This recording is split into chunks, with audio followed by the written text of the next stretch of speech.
Hello दाई, के छ खबर? झ्याब्ले दाई। अनि झ्याब्ले दाई, अस्ति झन्डै फसाउनु भयो नि। यस्तो गलत कुरा नि गर्ने हो। हेर भाइ, मैले जे देखेँ त्यही कुरा भने हो। मैले गलत कुरा त गरेन नि। साग किन्न गएको मान्छेलाई सम्बन्ध छ भनिदिने त, अर्काको घर बिगार्न खोज्ने।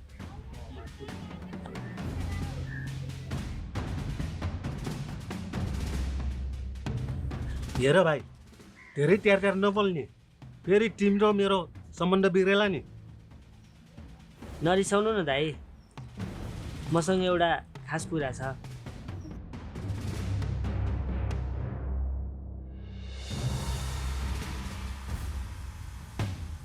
त्यस्तो के कुरा भाइ? थापा काजीको आज ब्याङ्कबाट पैसा आउँदै रहेछ दाई। मैले भर्खरै थाहा पाएको।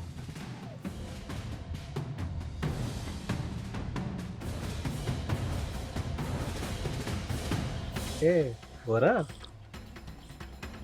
ए भाइ, अनि तिमीले चाहिँ कसरी थाहा पायो? थापा काजी र अध्यक्ष आज पैसा झिक्ने भनेर कुरा गर्दै थिए ब्याङ्कबाट। त्यही कुरा सुनेर म यहाँ तपाईँहरूलाई सुनाउन आएको।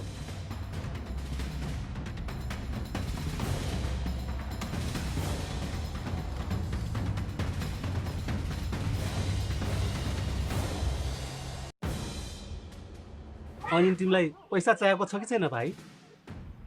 किन नचाहिनु दाई, एक्लै नसक्ने भएर पो तपाईँहरूलाई भन्न आएको त।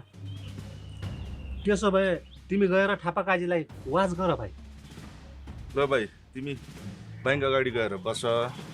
थापाकाजी निस्किने बित्तिकै हामीलाई खबर गर है। जाऊ भाइ जाऊ, तिमी जाऊ। हुन्छ दाई।